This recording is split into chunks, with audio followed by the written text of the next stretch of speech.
I just learned Discover credit cards do something pretty awesome. At the end of your first year, they automatically double all the cash back you've earned. That's right. Everything you earned doubled. All the cash back from eating at your favorite soup dumpling restaurant doubled. All the cash back from that trip you sort of learned how to snowboard also doubled. And the best part, you don't have to do anything ridiculous to get it. Oh, Discover does it automatically. Seriously, though, see terms and check it out for yourself at discover.com/match.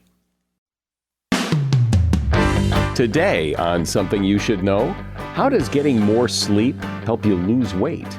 Then, where words and phrases come from, like cut to the chase, close but no cigar, and also words that people hate. People hate the word amazing, I guess because it's overused. They hate the word panties because it seems like both sexual and juvenile. They're not fans of it. Blog, which is a word that I personally hate. People hate the word phlegm. It's gross. Also, what you may not know about honey as medicine. And do you ever think about who you will be in the future? It's very hard to plan for your future self. We all think of our future selves as if they are other people. I've run some research where we find that the brain activity that comes about when I think of my future self looks more like the brain activity that comes about when I think of another person. All this today on Something You Should Know. Now, your ideas don't have to wait. Now they have everything they need to come to life. Dell Technologies and Intel are creating technology that loves ideas, loves expanding your business, evolving your passions. We push what technology can do, so great ideas can happen right now. Find out how to bring your ideas to life at Dell.com/welcome to now. Something you should know. Fascinating intel, the world's top experts, and practical advice you can use in your life. Today, Something You Should Know with Mike Carruthers. Hi, welcome to Something You Should Know. If you've ever tried to lose weight or read anything about weight loss, you've probably heard that how much sleep you get can affect your body weight. And you may have wondered why. Well, why would that be? Other than the fact that I guess if you're asleep, you can't be eating, and that would be helpful, but there must be more to it than that. Well, in a study, and this was reported in WebMD, in a study, people who were deprived of sleep not only ate more the next day, they actually had the desire to eat food they didn't even like. Some of the sleep-deprived participants also reported still not feeling full or satisfied after they ate. The researchers explained that because sleep has a big impact on the part of the brain that governs behavior and choices, lack of sleep interferes with reasoning and stimulates the appetite, leaving us more vulnerable to some weird edible impulses. And that is something you should know. Every day, you use words and phrases to communicate, and some of those words and phrases are just plain weird. Hard to figure out where they came from. For example, close but no cigar. Where did that come from? Or made from scratch. You know what made from scratch means, but it doesn't make literal sense. Why is a big Hollywood movie called a blockbuster? And when it comes to words, individual words, there are several that people really don't like moist. And there are other universally hated words that we still use all the time. Here to discuss this is Erin McCarthy. She is Vice President, Editor-in-Chief at mentalfloss.com, which is a great website if you're the curious type. And she is author of a book called Mental Floss, The Curious Compendium of Wonderful Words. Hi, Erin. Welcome to Something You Should Know. Hi, thank you so much for having me. Sure. So let's dive right in here. Let me ask you about one that I just mentioned in my introduction there, and that is close but no cigar. I mean, people know what it means, or at least what it's conveying, that you were close at what you were trying to do, but you didn't win. You didn't come in first. You didn't hit the bullseye. Close but no cigar. But where in the world did that come from? And how do cigars fit into that? I love this. Essentially, back in the day, before, amusement parks were giving out stuffed animals, they were giving out cigars as prizes for winning games. And if you didn't win, the guy behind the counter or whatever next to the game would say close, but no cigar. And so then by the 1920s, it's a great phrase, so by the 1920s, it had become a part of the vernacular even outside of carnivals. But it's really cool to know that that's where it started, in carnival games. Well, but it's interesting that that doesn't happen anymore, I don't think, in carnival games. And certainly the phrase is not used as much as maybe it used to, but it's still around. And you would think that the reference point is gone, that the phrase would disappear. Yeah, maybe. But also, I think sometimes phrases are so evocative. They're just so fun that they stick around on their own merit. And I don't know, I use close but no cigar all the time, so it's still kicking. Yeah. So there are words in English that seemingly seem the same, like mistrust and distrust, or British versus English, or insure, ensure. Why does that happen? I think it happens for different reasons. Sometimes it's because a word sounds really similar. Other times it's maybe because the two words are very closely linked in our minds. So for example, British versus English. If you're an American, you might use those two words interchangeably, but they're actually not the same thing. England is one country on the Isle of Great Britain, and the others are Wales and Scotland. And then the United Kingdom of Great Britain and Northern Ireland is those countries plus Northern Ireland. So England is part of Great Britain, so everything English is also British, but not everything that's British is English. Same with the other ones, mistrust versus distrust. Technically, you can use them interchangeably, but they've kind of evolved to have their own connotations. Distrust implies a lack of trust based on knowledge, your own knowledge or experience. And then mistrust is kind of a term that implies a broader lack of confidence. So why is a hit movie called a blockbuster? It seems such an odd word, and yet it's, no one questions it. That movie's a blockbuster. The Godfather was a blockbuster, but why a blockbuster? Yeah, the term initially was used, and this blew my mind when I found this out, to describe bombs in World War II, which I guess kind of makes sense. They were bombs that were so powerful that they could literally destroy an entire city block. And then, it became something, a term that meant anything incredibly shocking. It was a blockbuster. And then eventually Hollywood co-opted it to refer to a movie that was a huge success. I guess Hollywood knows a good term when it hears one. So this is weird. You say that people hate to use the word moist, and I've never thought of that. I mean, I think really? of like Betty Crocker's moist cake, and I didn't. So what's that all about? Yeah, it's funny that you haven't heard about this before, because I feel like moist is an infamously hated word. Like there have been polls and surveys, and it's always up at the top there as one of the most hated words in the English language. And there were actually researchers who studied this. They wanted to find out why. And what they determined through their study was that it has to do with the word's association to bodily fluids and also the way that it sounds. But that's only really true when it accompanies positive words like paradise and sexual words. Then people are like, moist, it's gross. But if you say that a cake is moist, that doesn't seem to have the same gross effect as it does when you're talking about sexual words, I guess. It's really interesting. And there are a lot of words that rub people the wrong way. Like what? Like what? People hate the word amazing, I guess because it's overused. They hate the word panties, again, because it seems like both sexual and juvenile. They're not fans of it. Plus, wait a minute. Another word. People hate the word amazing, and well, it is overused, but it's overused, I figure, because people liked it, not because they don't like it. And panties, I mean. Yeah. I mean, listen, you get the same kind of reaction when people use literally figuratively. But people have used literally figuratively for hundreds of years. Like some of our most famous writers have done it. James Joyce did it. It was only when English usage guides were being created, it became reviled, essentially. The people who were writing those guides were very cranky about the figurative use of literally. And then when the internet came about, people really picked that up and it became a big deal. When you say the figurative use of literally, like literally my head's going to explode, kind of, is that what you Yep. Mm-hmm. Yeah.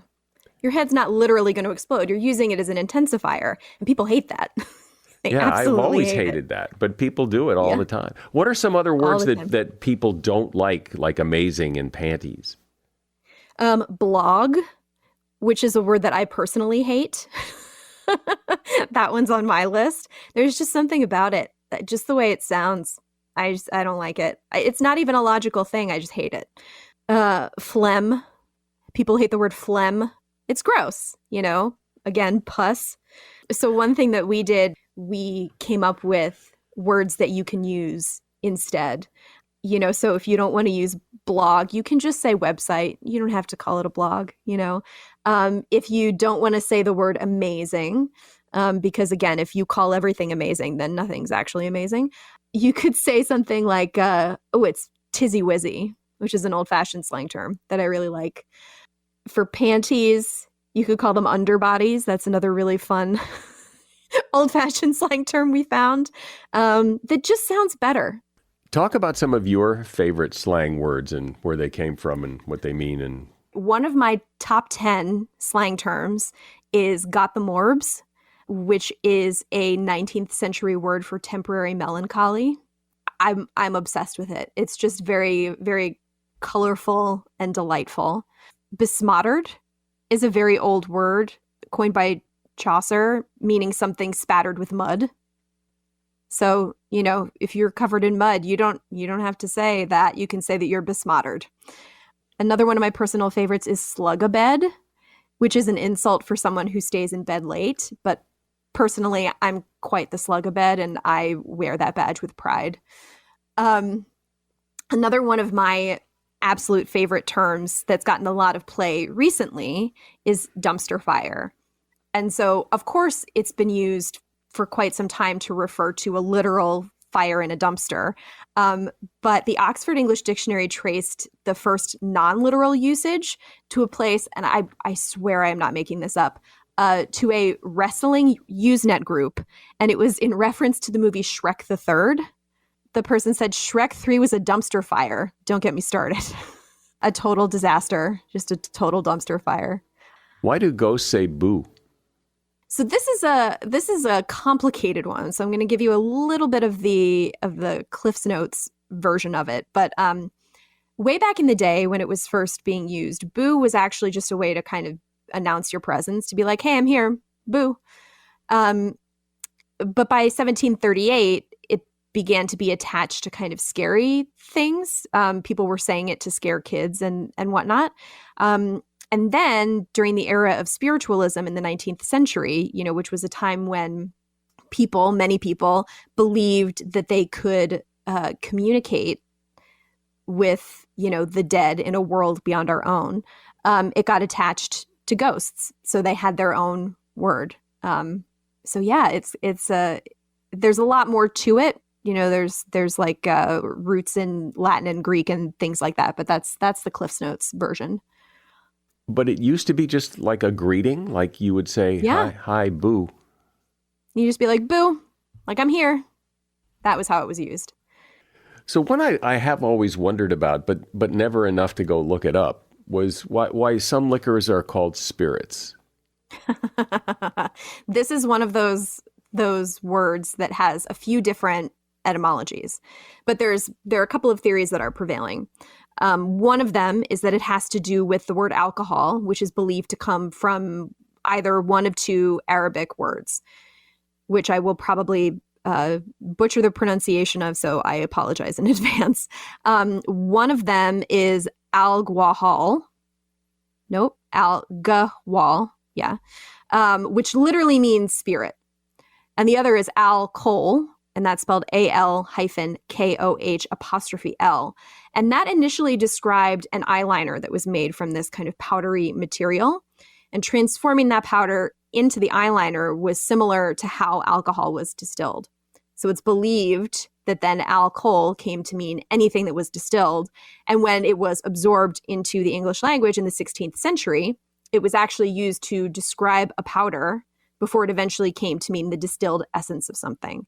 So, it's complex, but fascinating.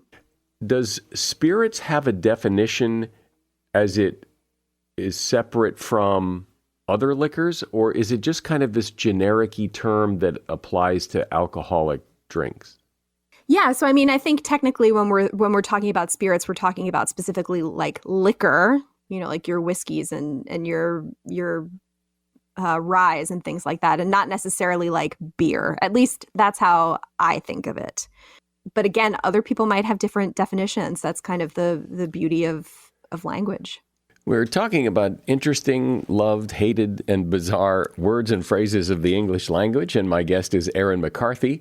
She's author of the book, Mental Floss, The Curious Compendium of Wonderful Words. I just learned Discover credit cards do something pretty awesome. At the end of your first year, they automatically double all the cash back you've earned. That's right, everything you earned doubled. All the cash back from eating at your favorite soup dumpling restaurant? Doubled. All the cash back from that trip you sort of learned how to snowboard? Also doubled. And the best part, you don't have to do anything ridiculous to get it. Oh, Discover does it automatically. Seriously, though, see terms and check it out for yourself at discover.com/match. US Cellular is introducing Us Mode. It's like airplane mode, but for people. It's a way to set up your phone so it doesn't get in the way of people really being with each other. Block distractions and make way for real connection. Give it a try. Visit US Cellular in-store or online, and they'll help you set your phone to Us Mode free, even if you're not a customer. Built for superior 5G connection and real human connection. US Cellular. Built for us. Find out more at uscellular.com/findus. So, Erin, another phrase you hear a lot is cut to the chase. When you want someone to get to the point, cut to the chase. Everybody knows what it means. Where did that come from? This is also really fun. Cut to the chase comes from the silent film industry. Obviously, at that time, directors couldn't rely on dialogue to move the action forward, so they'd literally cut to a chase sequence just to give their film momentum. It's very, very literal, very funny. And then in the 1950s, it kind of became a part of our regular vernacular because, again, people really know an evocative phrase when they hear one. I think it really does speak to how much we just love a catchy phrase. And I think cut to the chase qualifies as that. And it really gets the point across. And what about scapegoat? What is a scapegoat? This is a fascinating one. So the word scapegoat comes to us from an English Protestant scholar named William Tyndale, and he coined it in 1530. At the time, he was translating some of the books of the Torah, and he was reading about Yom Kippur rituals featured in Leviticus. And as part of one of the rituals, there was a ceremony where a priest would confess people's sins with his hands on the head of a goat. So by doing that, he was transferring the sins of the people to the animal, and then the animal was then sacrificed to God. So Tyndale called that creature a scapegoat.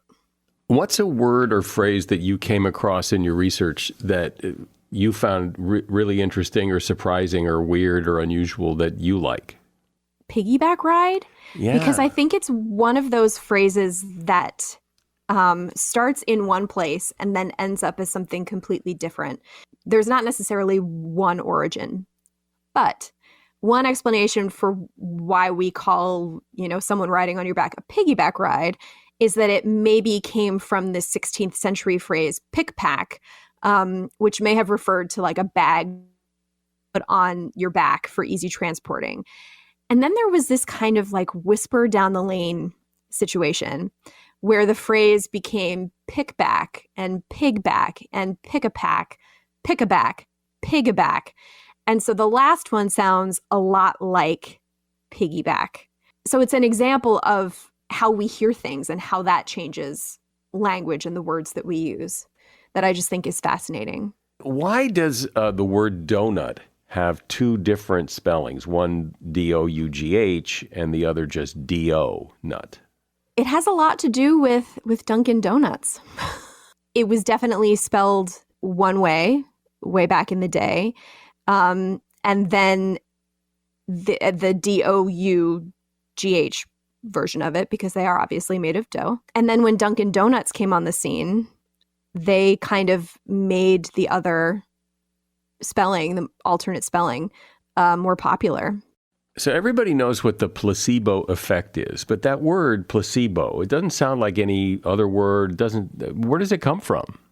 Placebo means I will please in Latin.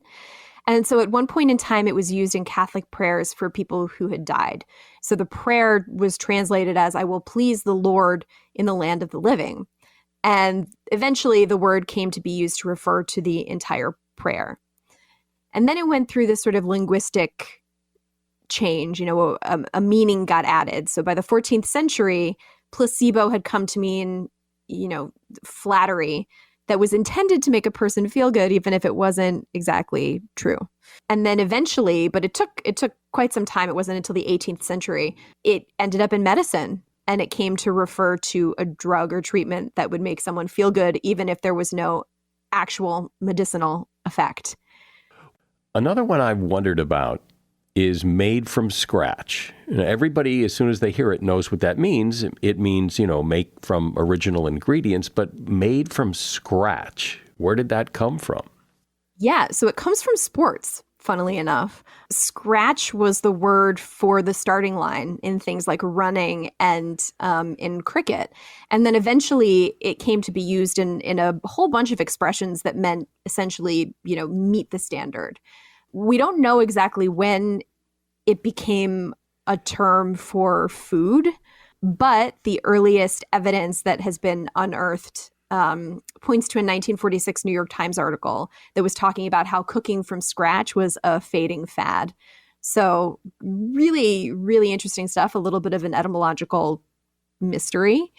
But yeah, it came from sports, which is weird. Lastly, tell the story about McDonald's going to war with the dictionary. It's an interesting story.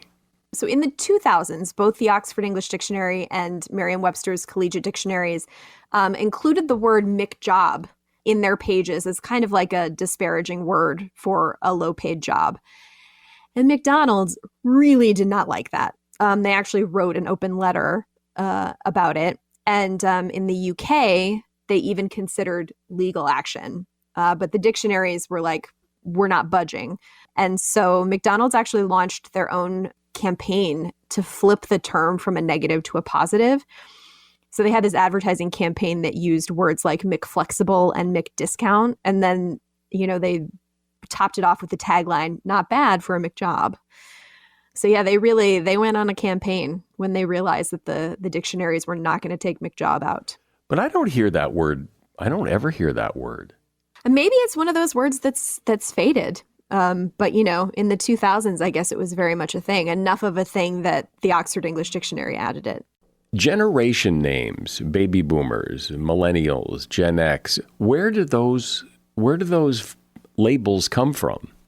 So the fun thing about generation names is that there's no one way that they get their names. For example, Generation X was coined by an author, Douglas Coupland. And at least once the U.S. Census Bureau gave us a generation name. Their phrase post-war baby boom gave us baby boomers. But I think that was the last time that the Census Bureau ever named a generation. And ever since then, it's been the media and advertisers and authors. But do we know why Z and X and what that refers to? In terms of millennials, people actually wanted to call millennials Generation Y because millennials come after Generation X, but that just did not stick, was not catchy enough. So millennials was actually coined by authors. And then Gen Z, the Pew Research Center initially tried to call Gen Z post-millennials. And again, it did not stick. We decided that Gen Z was better, and sometimes they're also called Zoomers. Again, it just really speaks to how important it is for language to be catchy, for things to stick around, I guess. Well, it's certainly fun to hear the stories behind so many of the words and phrases that we use all the time without really thinking about, what they mean literally or where they came from.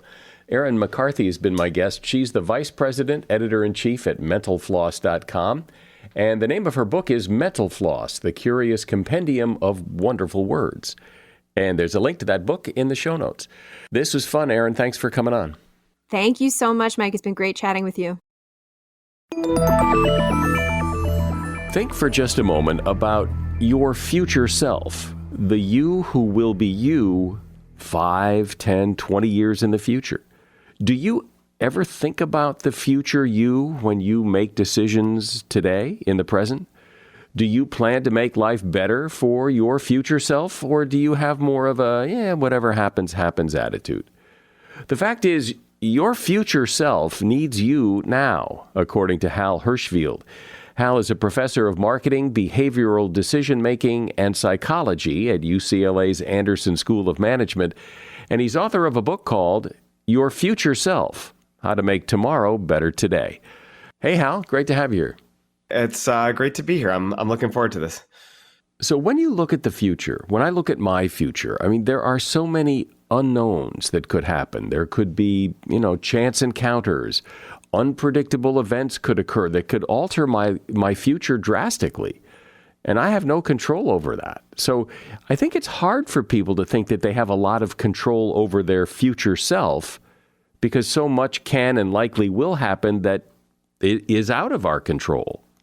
This kind of goes back. There's just some great old research. Al Bandura, one of the sort of, giants in psychology in the 20th century, he sort of talks about the fact that we do have many chance encounters in our lives that we can't fully plan for. But what we can plan for is to be open to the possibility that different meetings and connections will lead to something. And we don't fully know what that is. And we have to be okay with that. Is your future self, or maybe when you get to be your future self, whenever you get to be your future self, and you look back, do you think, are you the same person who's just evolved, or are you somebody new? And maybe another way to ask it is, like if I met my 10-year-old self, would I really have anything in common to talk about? Or would I do better to talk about, people my own age? Yeah, that's what an interesting thought experiment. The question you're asking it's such a deep question, and it's really hard to answer because, you first, if I was a philosopher, I would say, well, what do we mean by the same, And so I think the way that I think about this is that in many ways, were you to communicate with yourself at age 10 or yourself at age 85, there would be many, many things different. You may look different. You may live in a different city. Your friends may be different. You may even have different interests. What I would push on is to say, well, what sort of deep-seated values and traits might be the same? Some will have changed. People do change in terms of their personality over time. In some ways, in other ways, they don't. So if you were the most talkative kid in your class, you may become less talkative over time, but you might still be among the more talkative of your group of adult friends. One thing that I would sort of ask in these sorts of thought experiments that you're raising is, what are the core things that you could point to and say, even though I've changed on the surface, I still at the core am a person who enjoys sarcastic humor, or at the core, I'm still somebody who is kind-hearted, or maybe I'm still biting, or, whatever it is, that is what's known as a moral trait, a core moral trait. Whatever those are, I think you could point to and say that is what makes me still the same me. Why do you suppose it is that we have trouble, many of us have trouble, providing for our future self? We don't save enough for retirement. We maybe don't take good care of our health and then suffer for it later in life. What gets in the way? What blocks us from seeing that these are worthwhile things to do and that we should do them. To some extent, and what my own research has been circling around, to some extent, we all think of our future selves as if they are other people. And that's an analogy, but as an example, I've run some research where we find that in the brain, the brain activity that comes about when I think of my future self looks more like the brain activity that comes about when I think of another person. Now, that matters because of the way that we treat other people, or rather, because of the way that we treat other people we don't know all that well. In other words, if a perfect stranger were to stop you on the street and ask you to, I don't know, help them move this weekend, you would probably have a number of reasons why you couldn't do that. I'm guessing you already have plans going on. Well, if you think about it, if you consider your future self as if it's a stranger to you, then in some ways, saving for retirement or eating healthy or exercising, all of those sorts of decisions that have, sacrifices that need to be made right now for benefits later, well, the benefits don't come to you, they come to some other guy. You'd almost be forgiven to just do what you want to do today. Now, the catch here, Mike, is that we don't only interact with strangers in our lives, right? I said if a stranger came up to you and asked you to move, you would say no. Well, if your adult kid asked you to help, for help this weekend, if your aging parent did, if your best friend asked you for help this weekend, you would probably shift some things around if you could and make it happen. And so one of the sort of big ideas that I've been playing around with is whether or not the relationships that we have with our future selves, whether those are what matter for the decisions that we make. So if I feel like my future self is someone I need to take care of, like my adult kid or my aging parent or my best friend, well, then I'll probably be a little bit more likely to do things that will benefit them later on. So how do you develop and nurture that relationship if it isn't a real person? How do you get to know them? Yeah, I love the way that you said that, right? Because it's not a real person. That's where this conversation becomes, I think, even more interesting, right? Because if we're thinking about the actual relationships in our lives, I mentioned your kids, your parents, your friends, those people exist right now. I can reach out and touch them. I can call them. I can talk to them. My future self, he never exists. He's just sort of an imagination, right? And so then how do you get to know them? I think is how you asked it. And I would sort of flip that around and say, well, you can't ever fully know them, right? Because we can't know the things that will change over our lives and the ways that we ourselves will sort of morph and alter and become new people.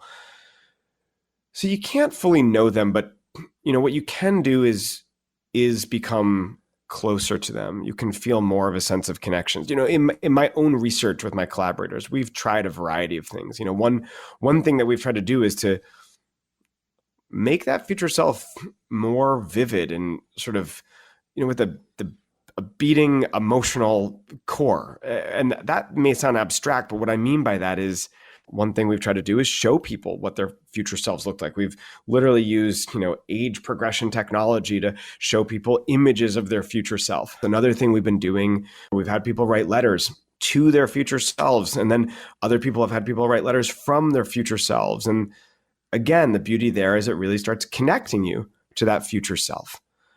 So those are just two ways that we can think of to try to get that relationship to be stronger. And have you worked with anybody who's done that? And if so, what's the reward for doing it?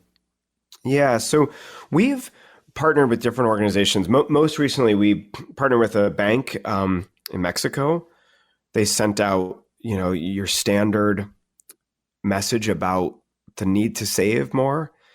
They sent this to 50,000 of their customers. Half of them got that message. Half of them, I'm glossing over the details, but half of them got the sort of all the important points about why you need to save more for retirement and so on. The other half got that that same messaging, but they also got the opportunity to see themselves when they were older in retirement. And the folks who did were 16% more likely to make a contribution to their personal pension, which is basically like a 401k in the US. Other research groups have used these sorts of techniques, not with actual age progression images, but with a visualization exercise with women in rural Kenya, for instance. This is a recent paper that just came out, and found that relative to a control condition, women who went through these visualization exercises were more likely to chlorinate their water, which is hugely important for preventing bowel issues for their kids. And they were more likely to save their wages over time. They followed them over a 10-week period. So, I think there's a lot more work to be done on this, and looking at sort of, for whom do these sort of visualization and vividness exercises work better, and for whom do they work worse? But, one of the things that we're finding early on is that there's some promise to these as interventions. Have you looked at, like, when people look back, who they have become their future self. They're older, they're in their 80s, 90s. They look back. Do they look back with regret? Do they look back with, I wish I had done this A, B, C, and D when I was younger? I kept saying I would, but I never did. Or do they think, well, things kind of worked out? One of the things that we know from that literature is that the things that people regret as they get older are the things that they didn't do rather than the things that they did do. So immediately in the moment, we regret the thing we just did because we're like, oh my God, I'm so embarrassed by that. But over time, what we end up regretting is the things we didn't do, because we can spin out all sorts of tales of how our lives might have been different. Well, if I'd done this one little thing, if I'd asked this person out, where would I be? And so on and so on. So those are the flavor of regrets that come about. Now, your question is a fascinating one, and there's differences between people. We do know that as people get older, they actually become more positive. They experience more positive emotions, fewer negative emotions than their younger counterparts, in part because, they're facing a limited time horizon. And so they focus on what's meaningful right then and there, rather than trying to change things for a relatively short and uncertain future. Is this a cultural thing? And are there cultures where there is much more emphasis on your future self and making sure your future self is well provided for? Or is this more of a human nature thing? Yeah, it is a fascinating question you're asking. So there's a couple things going on here. So one, on the human nature side, well, from an evolutionary standpoint, we're just not that well equipped to think about a future that's as long as it is right now for us. In other words, our lifespans, our life expectancies are much longer now than they were even 150, 200 years ago. And, from an evolutionary standpoint, that's in a blink of an eye, we've been adding a huge amount of extra life that we now have to grapple with. So I think that is a universal. But then your question goes deeper because we can look at different cultures. Now, this is an area where I still need to do the work. We don't know for sure how different cultures experience different levels of connection to their future selves. That said, different societies, different cultures and countries have different practices in place. So if you're in some countries, there's much more of a robust social safety net, a social security net, right?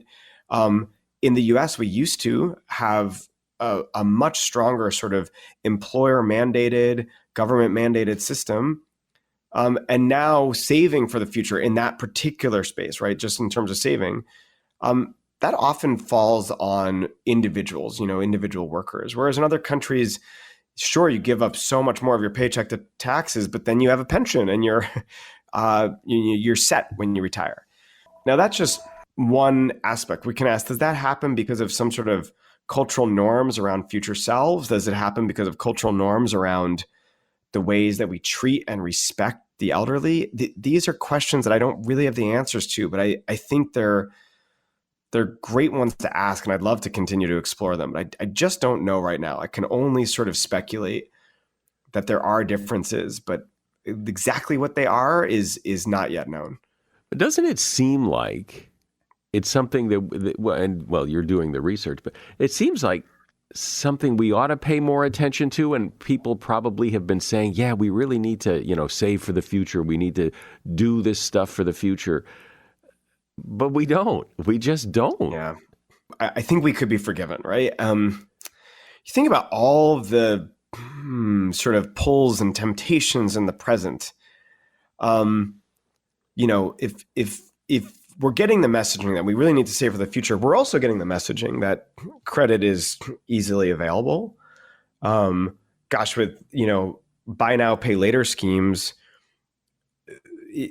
it almost seems like everything right now can be paid for later. And of course, the danger there is that we're just going to get into even more and more debt, right? So the idea is there, but it can be really hard. I mean, let's just acknowledge first and foremost, it can be hard for many swaths of society who feel as if there's no discretionary income to save, right? I need it all right now. There's other swaths that may feel that way, but then when push comes to shove, you can look at your spending and say, well, I probably could cut back there. I could probably cut back there. To me, it boils down to the, series of individual decisions. I'm in the market for a new car. There's a more sensible one, but it doesn't seem as fun or as cool or has many features. Or I could stretch, and buy a slightly more expensive one. Well, maybe that makes sense to do. Maybe you're going to get a lot of pleasure out of the nicer features of that higher end car. The problem arises when I make that sort of rationalization for every one of my purchases. I'm tired, so I should order out. Okay, fine. This house, it's a little bit more house in a nicer neighborhood. Sure, my property taxes will be higher, or this rent, whatever it is. Each of those decisions makes sense in isolation, but then when they add up, you can all of a sudden say, oh yeah, that's why I have no leftover money to save.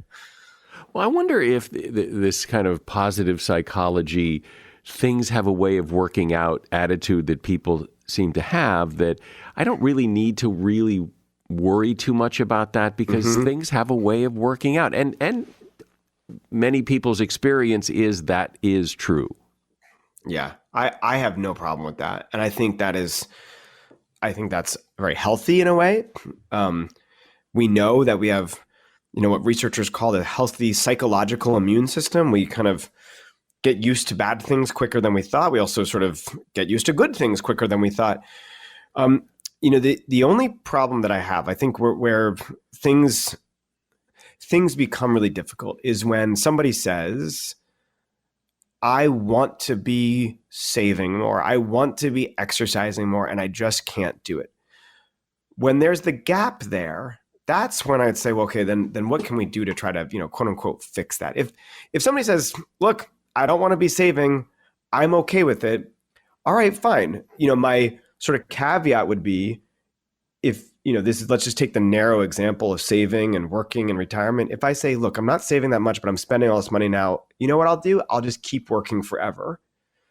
My real worry there is that what is underestimated is the likelihood that you experience a negative health event that takes you out of the workforce, the likelihood that you experience some sort of macroeconomic shock that takes you out of the workforce, that whatever it is changes in your life and now you can't just work until you drop dead, right? And then now that, laissez-faire attitude of it'll work out, well, that may not be necessarily the case. So there's nuance here. I'm not saying everybody should abandon that attitude, nor should I say everybody should have it. It's just more like, I think we need to be careful with what we're planning for or not planning for when we make these sorts of decisions.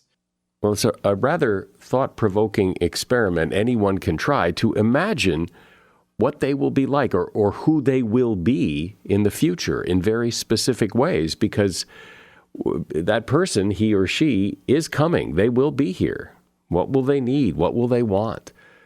I've been speaking with Hal Hershfield. He is a professor of marketing, behavioral decision-making, and psychology at the Anderson School of Management at UCLA, and author of the book Your Future Self: How to Make Tomorrow Better Today. And if you would like to grab a copy, there is a link to that book at Amazon in the show notes. Thank you for being here, Hal. Thanks so much. It was great to talk to you, Mike. Many a grandmother has used honey to treat a burn or a wound, and that practice of using honey dates back at least to the ancient Egyptians. They not only used honey for wounds, they harnessed its antimicrobial properties to help embalm and preserve the dead. But if you're tempted to reach for that jar of honey in your pantry to rub on a burn or a wound, you might want to hold off. Your honey is probably not sterilized and won't likely do very much. However, there is something called medical-grade honey. It's a sterile product that has been formulated and processed for safety and efficacy and is less likely to cause an immune system reaction. The specific type of honey also matters. A variety known as Manuka honey contains antibacterial agents in greater concentrations, as well as other several distinct compounds that make it well suited for healing. You can find medical-grade honey online. Amazon sells it, as do other retailers. And that is something you should know. We could really use a review from you. If you've been listening to this podcast and you like it, I would invite you to leave a rating and review on whatever platform you listen. I'm Mike Carruthers. Thanks for listening today to Something You Should Know. Movies, TV shows, books, podcasts, and more. It's What Women Binge with Melissa Joan Hart and her friend Amanda Lee. If I'm going to be an actress one day, which I don't think I will, I want to be on You want to be? Doesn't everybody want to be at some point? I don't know. Really? Says the girl who's done it her whole life. But I would want to be on one of those shows where you get to keep the wardrobe. Well, you have to steal the wardrobe. Let's be clear about this. Advantage of my Motorola's and my free Disney entrance and tour guides. Those are my perky things. What Women Binge, wherever you listen.